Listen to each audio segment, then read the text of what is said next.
Good afternoon, everyone. Thanks for the introduction. Great pleasure to be here. Fortunately, I didn't have to travel very far. I actually live in the apartment block at the back of the hotel, so made it easy to accept the invitation for this afternoon. I've been asked to give the sort of helicopter view of China, and then more specifically, we can drill down into reasons for investing and the business climate during the Q&A. I think these days, and unusually, when we do the helicopter view, it's a tendency now to start with politics, because we're in the process still of a major historical transformation in Chinese politics, and we don't quite know where it's all going to end up. And that's a little bit how my presentation today is going to end up. I don't really know what the answer is, but I can help you think about some of the big issues that we need to be aware of when we contemplate this.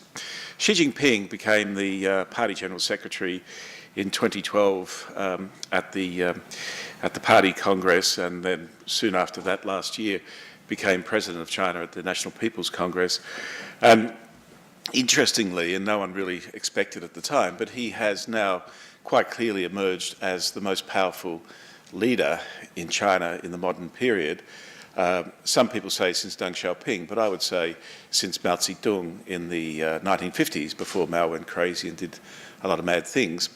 And therein is something we need to bear in mind as well when we look at this uniquely powerful figure who's now running China. Why do I say he's so powerful? Well, when he became party general secretary, he also became head of the military commission at the same time. So the two major levers of institutional power in China, the party and the military, were firmly in his hands at the outset. But also, unlike all of his predecessors since Mao, he hasn't had a group of elders to overlook him, to second guess him, and with whom he'd have to negotiate and deal with.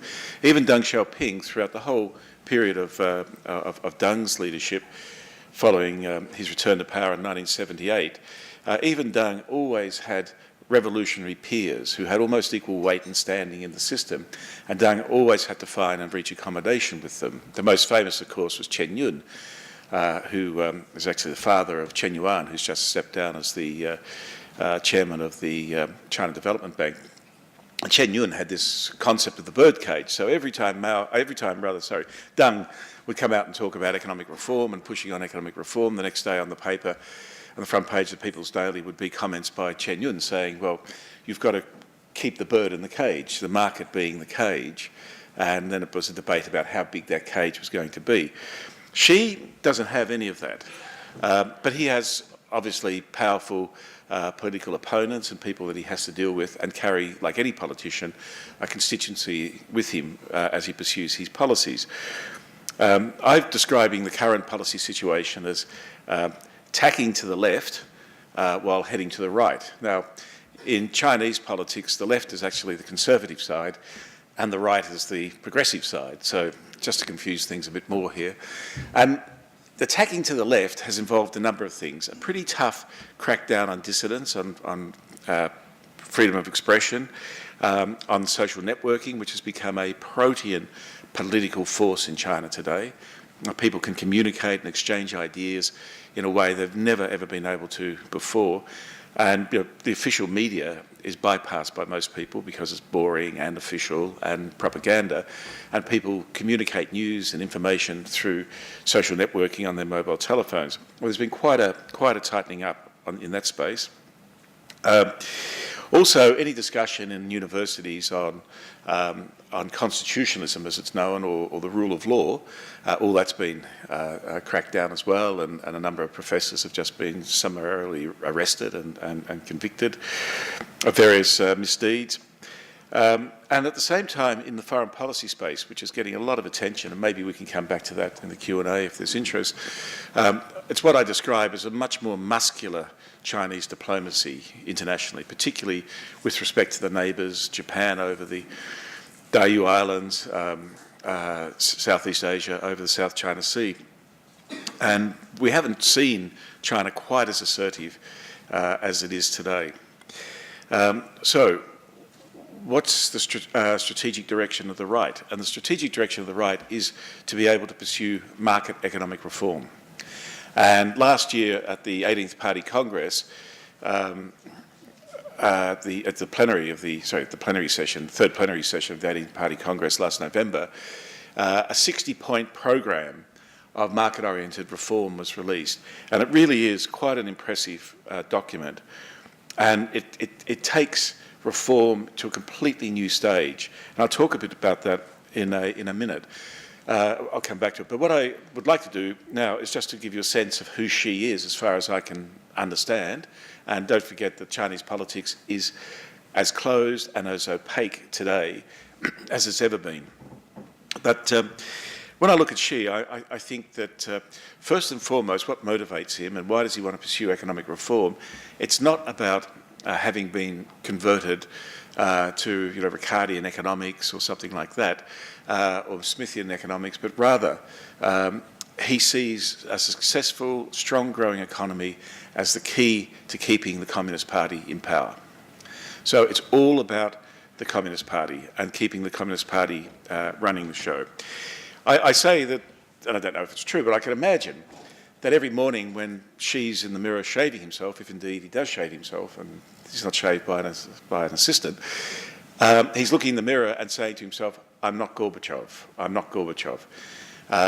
He's come in after something like an Andropov period in the Soviet Union, where Hu was a great managerialist leader, but never really did much and didn't inspire much, and the economic growth that occurred occurred despite Hu Jintao's policies, not because of them.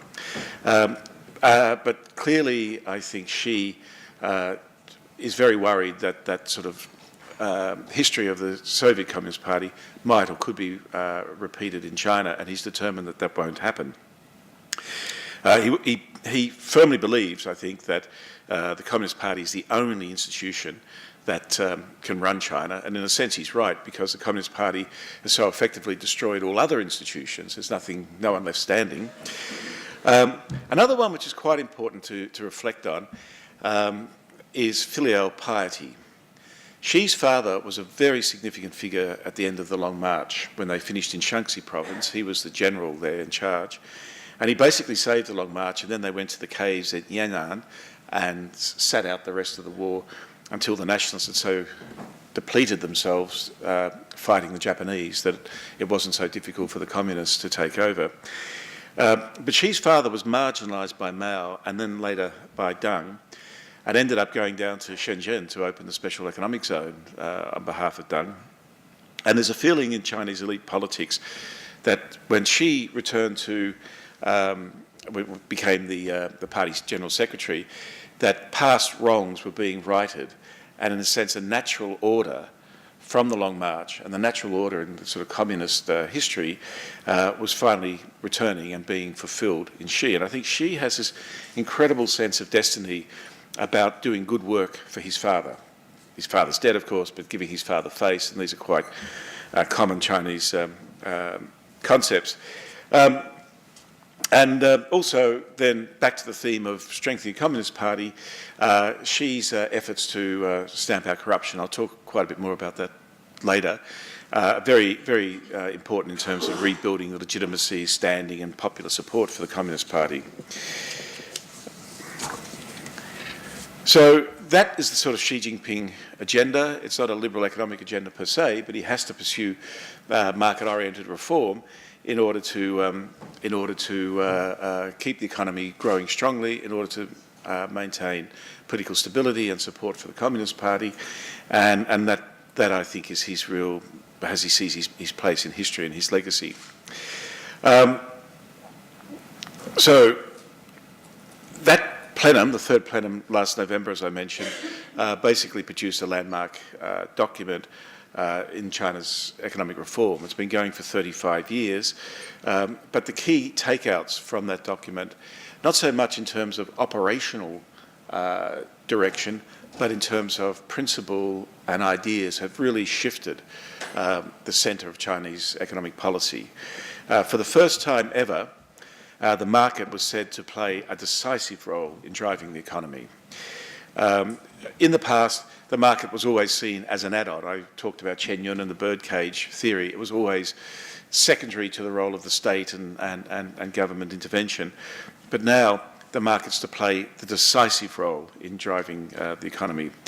The range of reforms envisaged, especially in the areas of the financial sector, and giving interest rates greater role in allocating capital, again, are very, very far-reaching, and the Chinese financial sector is deeply in need of significant market-oriented reform. Another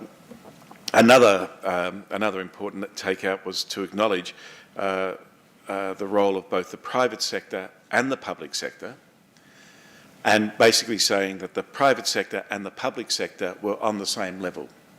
Again, this is a significant shift in how they've viewed the relationship between the public and the private sector, with up until now, the private sector always being seen as ancillary to the public sector.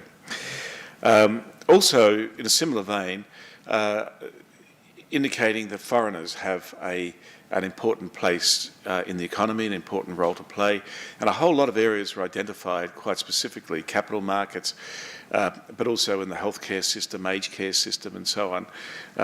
They see that there's an important role for foreign capital to play. And finally, and this is by no means exclusive, finally though, in terms of just takeouts, there's greater preparedness to open the capital account in China, to allow capital to flow in and out, and connected with that is greater flexibility in exchange rate setting and greater use of the renminbi in international transactions. Now, none of these things are going to happen overnight, but the significance of these policies is it sets a very clear and unambiguous direction for change and where they want to see the economy go. These themes were all repeated and reinforced in the work report by the Premier in March at the National People's Congress, and that was somewhat of a more operational report which started to give the how to the question of the what. So what are they going to do was very much set out in the third-party plenum document, and the how followed by Li Keqiang's statement. Some of the things, for example, specifically, which are maybe of relevance to this audience, the NDRC, the National Development Reform Commission, is really not much different than the old State Planning Commission, and they still occupy the same buildings in the western part of the city. It's often the case in China, if you change the labels, therefore you've changed the thing. But in reality, the NDRC is still very much the State Planning Commission.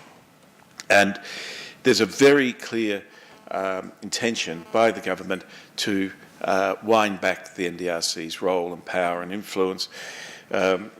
It has been described as an overweening and interfering body, and the government is determined to reduce this role. So, for example, in 2013, 416 approvals for getting projects going and for making investments and so on, setting up businesses, were repealed, and the target is to repeal another 200 this year. So this could be a sort of KPI comparison for Josh Frydenberg as he is going around trying to reduce red tape in Australia. So there's a lot of good news. There's a lot of good news in the headline policy setting. There's a lot of good news in their intention and the way they're setting about doing things. Interestingly enough, and it's somewhat of a paradox, at the same time there's the good news about the policy settings, there's a growing pessimism about China's economic outlook, and particularly the short to medium term outlook. I think it's more prevalent among economists and market analysts and so on working outside of China than those working in China. But markets seem to be, in my view, quite unreasonably skittish about any adverse economic data that comes out of China, and a tendency to draw some big conclusions about, hard landings, the end of the growth story, and all of that. The fact of the matter is that for the last 3 years, China's economic growth rate has been quite stable and sustainable. The evidence is that they've sustained a 7+% growth rate for the past 3 years. And in the world we live in today, that's actually a pretty good performance. It's exceptionally good when you consider that the Chinese economy today is twice as big as it was 8 years ago when I first came here as ambassador. I don't actually know what it means to live through the doubling of the size of an economy, other than you can travel around less freely because of the cars on the road than you once could. But that's the case. So a 7% growth rate today is off a very, very high base, second biggest economy in the world, soon to be the biggest. It's interesting with a lot of the market analysts and even the international agencies like the IMF and World Bank, they will often put out headlines if there's a basis point change plus or minus in China's growth rate. Often, though, those same people that are getting excited about such relatively small changes are the same people that say that you can't believe anything from the Chinese data, it's all made up. So you sort of can't have it both ways. There's a problem for those guys. On the Chinese data, and I've been basically looking at China for 30-odd years now, I've always found that the data is not bad and is reasonably reliable as an indicator of broad orders of magnitude. And the various elements do tend to move more or less as you'd expect them to move from economic theory against each other. What you can't do with it is pretend that there's some scientific precision to it, especially worrying about a couple of basis point changes up or down in quarterly data or even annual data, because there is still a rough and ready element to it. I don't think it's sort of systematically massaged for political reasons, though. It does seem, though, that in very recent months, like in the last 2 to 3 months, there's a softness in the economy. I think there's a couple of reasons for that. And so the growth rate could well go below 7% this year. If it does, it's going to be a headline, a big headline around the world. But again, it'll be somewhere at a very high range of 6, if it's not 7 or if it's not a bit above 7. Again, it's a very big economy that's still growing in historical terms very quickly, albeit slower than it has done by its own recent experience. But having said that, I mean, the figures still are quite muddled, because the latest PMI, Purchasing Managers Index, that came out showed that there's still growth occurring, and it actually increased month on month. So the indicators are mixed, and I wouldn't be giving up on 7+ growth rate at this stage. But the dampening effect is coming from a number of things. I think in particular the long anticipated and long expected shakeout in the property sector is now underway. I think that's quite clear, particularly in second and third tier cities, where there was a dramatic increase in construction in recent years. We see a lot of blocks not being sold, prices starting to weaken, and there does really seem to be an oversupply issue there. But again, I don't want to be Pollyanna-ish about this, but in all fast-growing developing countries, you'll get periods of property boom and property bust, and it's partly because of the herd effect, particularly when there are limited investment opportunities for people who rush into property and then rush out again. But here, the rushing out will be much more manageable and constrained than you'd find in many other places. That's because most people here are not highly leveraged when they buy property. Unlike in Australia or the US or Spain or somewhere, people here tend to have very big deposits as a share of the total price of buying a property. Often the properties are bought for them by their parents as wedding gifts and so on. And for many people, it still is the only form of saving. Here the choices are still, until these financial reforms roll out further, you're basically limited to putting your money in the bank and getting a negative real interest rate. That's why liberalising bank deposit rates and letting the market set bank deposit rates is so critically important at this time in China. You can punt on the Shanghai or Shenzhen exchanges, but if you look at Shanghai, it's still 40% below where it was pre-GFC highs, and I tend to regard these exchanges as little more than casinos. Probably Macau might be a better bet than Shanghai or Shenzhen. Or thirdly, you buy real estate and you hold it for a long time, and it's a way of a store of value. So whilst there's a huge rush in to the property sector here, I think it's much more constrained and controlled in terms of exiting. But it's still, I think, having quite an important dampening effect, not least because the people that are most exposed are the property developer companies, and there are a lot of them, and a lot of them are heavily geared, and they have a lot of debt owing to the banks. So there is an issue as this property bubble is adjusted, deflated, and the situation returns more to equilibrium. The other area, and I know you heard a very good presentation this morning on the matter, so I won't spend much more time on it, is obviously around local government debt and shadow banking. Although, as I say, shadow banking is actually not that scary, and shadow banking exists everywhere. There's a sense amongst many analysts of China, who aren't necessarily more widely read about the rest of the world, that somehow this is purely a China phenomenon. I actually think shadow banking, more than anything else, represents quite an appropriate market response to the sclerotic, constipated financial system that China has. The state-owned banks, which are the main sources of credit, really don't know how to price risk. And they're very risk-averse and tend to lend to other state-owned enterprises. And that starves the more dynamic, small and medium-sized enterprise sectors for funds. And shadow banking is very much a response to that. Now, there's a lot of other things with shadow banking, and there isn't a proper prudential framework around it as yet, although that was one of the proposals from the third plenum of the 18th Party Congress, a big document I was talking about. So they are aware of the problem, but the existence of shadow banking per se doesn't tell you very much, other than the formal financial sector doesn't work very well. Local government debt is also a big issue, and I'm not sure how my numbers compare with what you heard this morning, but as I understand it, government debt's increased from something like, local government debt has increased from something like 10 trillion in 2010 to 18 trillion in 2013. Again, the precise number doesn't really matter that much. It's the scale and the speed of change which is the important takeout.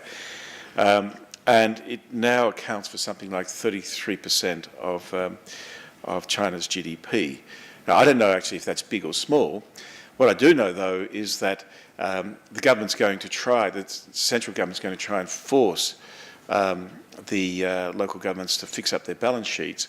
But in order to maintain investment in infrastructure and the things that create jobs here, they're going to encourage local governments to issue bonds to fund infrastructure. And there are quite a lot of openings and interest there. And I'm associated with Macquarie Bank, and there's obviously a lot of interest in Macquarie Bank in what can be done in the infrastructure space at the provincial and municipal government levels.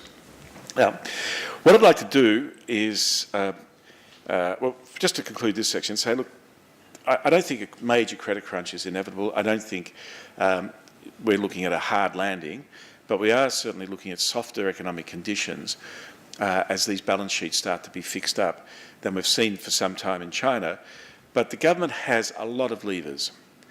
It's still able to direct credit and control the economy through direct intervention or over a large space of it. It also has a lot of firepower, and its own fiscal position is quite healthy. So if need be, the government can step in order to maintain rates of growth that will ensure that employment continues to grow strongly. Remember, of course, each year China has to create 10 million new jobs net, and that requires a growth rate somewhere above 6%, and that's why sort of 7% is seen as a politically very important target for the government to keep achieving. Taking the long-term outlook, and I know from superannuation funds and so on, that's how you think about investment, and you're more interested in the long-term outlook than the more short to medium discussion we've just been having.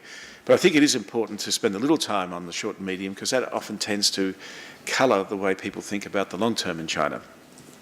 I've often said in these sorts of forums that I describe myself as the Pamplona economist. That is, I'm running with the bulls. And I'm still quite optimistic about the economic outlook for China, and I'll give you some reasons for that. I mean, in a minute, you see a lot of discussion about the greying of the Chinese population. The big question, will China get old before it gets rich. Japan, but at a much lower level of income, that sort of story. And these are really big problems, and the ageing of the population is significant. The dependency ratio will increase from 2015 for the first time ever in China's 5,000 years, or whatever it is, of recorded history. In 2050, there'll be about 30% of the population over 60 years of age, compared to just 12% today. So it's going to be, in the terms of the Chinese Academy of Social Sciences, an aged country. But ageing of the population is only really relevant, it only makes sense when it's put against productivity growth. And here, this is where I'm quite optimistic about China. Remember that over the course of China's reforms, they've had an annual average growth rate of productivity, a total factor productivity, that's capital, labour, land, all measured together, of about just over 8%. And they need to maintain productivity growth of maybe around 6% or so in order to sustain a growth rate between 7 or 8% going into the future. So there's a big challenge, but I think there's a number of reasons which I'll run through now why I think productivity will continue to grow strongly enough to offset the headwinds of ageing population and so on. Firstly, urbanisation.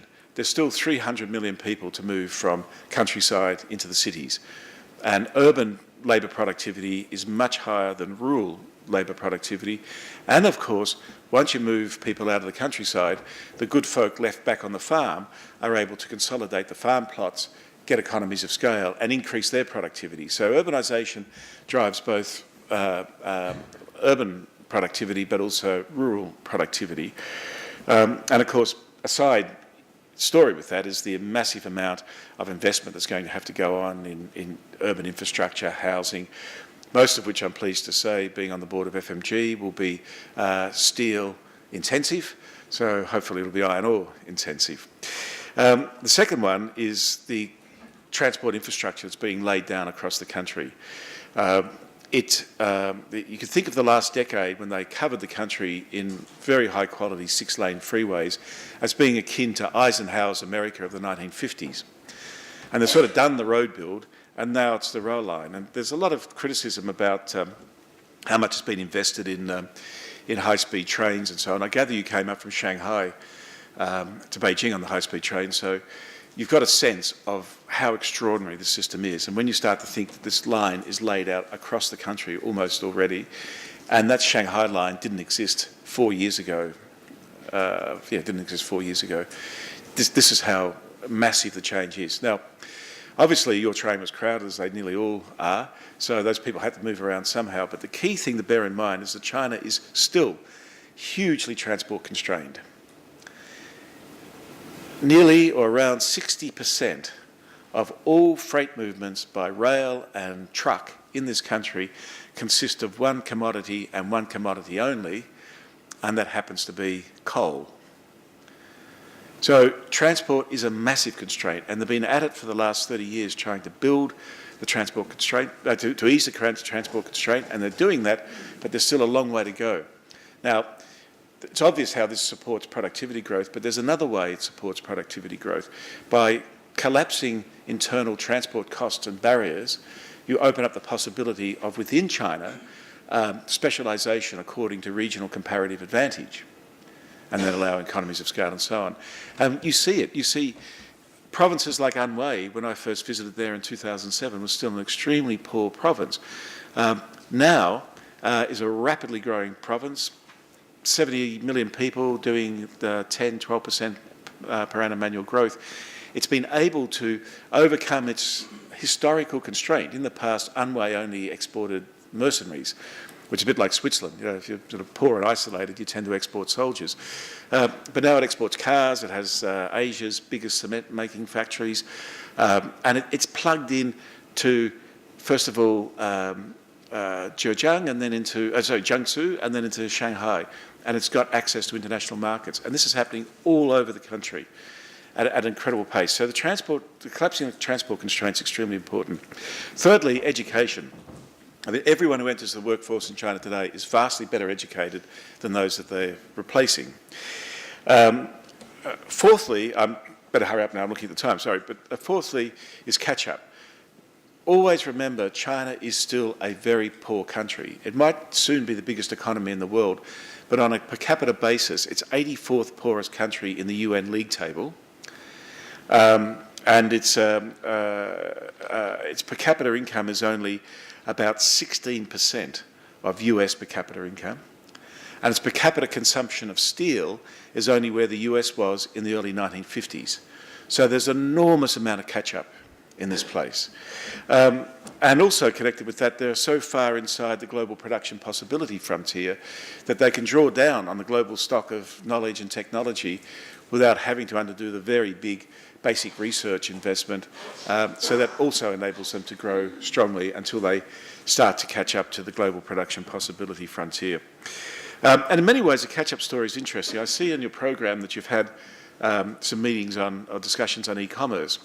If you look at Alibaba and Tencent that owns WeChat and so on, China is heavily today in the mobile space to the tune of maybe 250, 300 million users. They've pretty much skipped fixed line, they're skipping desktops, it's all mobile, and a lot of these new industries that have emerged only in the last few years because China is catching up. China is catching up, and this is how the catch-up process operates. Finally, I won't say any more, is financial sector reform. Anything they do in reforming the financial sector, which is at the top of the reform agenda, will have a very big impact on maintaining productivity growth. So I'm not worried about China becoming grey before it becomes rich. And I think the productivity story is a very positive one. And one that's not given enough attention, I think, in a lot of discussion in China. So where's China going to be in 10 years' time? Well, I think the economy will be at least twice the size in 10 years' time as it is today. You only have to do 7.5% per annum, average annual growth, 7.5% per annum sustained over a decade to double GDP. Since 78, they've achieved about 10% per annum GDP growth. So 7.5% is well inside the historical experience of the reform period. And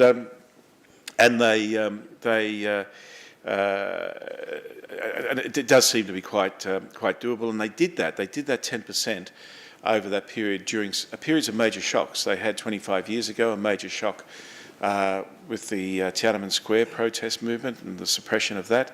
There was the Asian financial crisis. In the late 90s, Zhurong sort of threw about 50 million people out of work whilst he restructured, he was the premier then, whilst he restructured the old state-owned enterprise sector. In the early 2000s, when everyone thought the debt in the banking sector was going to basically collapse the whole economy, they refinanced the entire banking sector. And then, of course, we had the GFC. So throughout all of that period, all of those shocks, they had 10% per annum real growth. So I don't think 7.5% or thereabouts is too far out of the ballpark. So it's reasonable to expect a doubling of the Chinese economy over the next 10 years. So just in the minute or two that I have left, what are the downside risks? Because it can't all be that rosy, and indeed it's a fairly cheery outlook I've presented here today. China, in a word, the biggest risk to all of this is political. China is still a one-party authoritarian state where political power is highly concentrated at the centre. And such political systems are inherently brittle. So far in the reform period, they've actually pulled off a remarkable feat. They've had 3 major transitions of leadership, smoothly, calmly, to create the sense that there's some sort of institutional arrangement for passing on leadership. And they've avoided creating dynasties like North Korea, or perhaps we might see in the United States. But every day, however, there are what they call mass incidents, protests and so on. They tend to be either over land grabs by local officials, abuse of police power, or typical middle-class things. You know, people don't want a naphtha cracking plant next to their apartments in a plush suburb. I describe China as being in a permanent, steady state of instability. So this stuff's going on all the time, but the whole picture remains stable. And it does so because the Communist Party's been very, very clever in making itself the solution and making people see it as a solution to these problems rather than the cause. But we all know it is the cause because the fundamental problem is there is no rule of law. And there can never be a rule of law whilst the Communist Party is running the show. So that's why the risks from the political system are very high. Now, we come back to the start and Xi coming into office with all this great power that I described and all this authority, and he's launched on this very, very popular anti-corruption campaign and what they call rectification of the party, you know, stopping excess and stopping everyone killing themselves, drinking too much white spirits at banquets and all that. And that's very popular and very well received. But of course, Xi, as everyone else has done in this system, uses these campaigns to dispatch political opponents.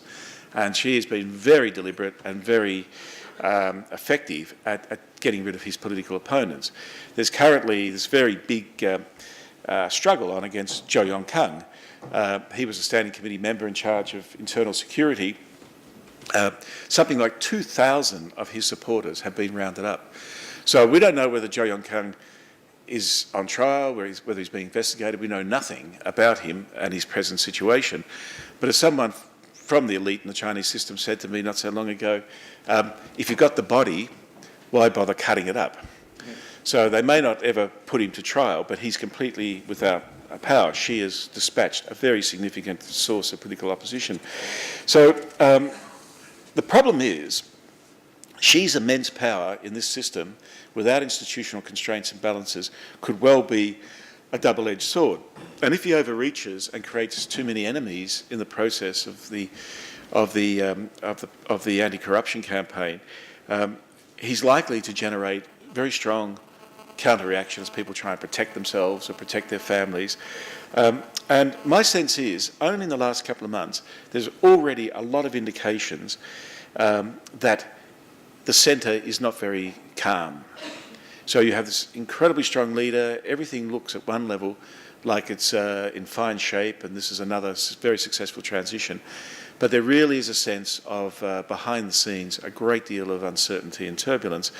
The problem in China with this is that once officials in particular, or guys running state-owned enterprises, start to sense that things aren't stable at the centre, I'm not saying it's unstable, I don't want to overstate the case, but there is, I think, this sense that all is not as it should be, then people won't do anything. They won't make decisions. They won't implement reform, and they won't push on with some of these hard reform issues. They will talk the talk, but they won't walk the walk. And I think you're seeing that now, and there is a real danger that this could feed into a weaker economy, and that could be the cause of some serious economic malaise, which itself would be very destabilising of the political centre and of Xi himself. And of course, in China, this is my last point,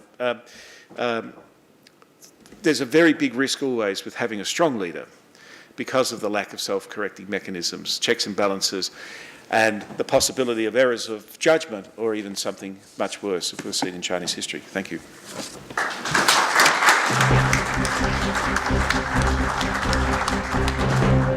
Okay, well, thank you. That was an extremely lucid presentation, I think.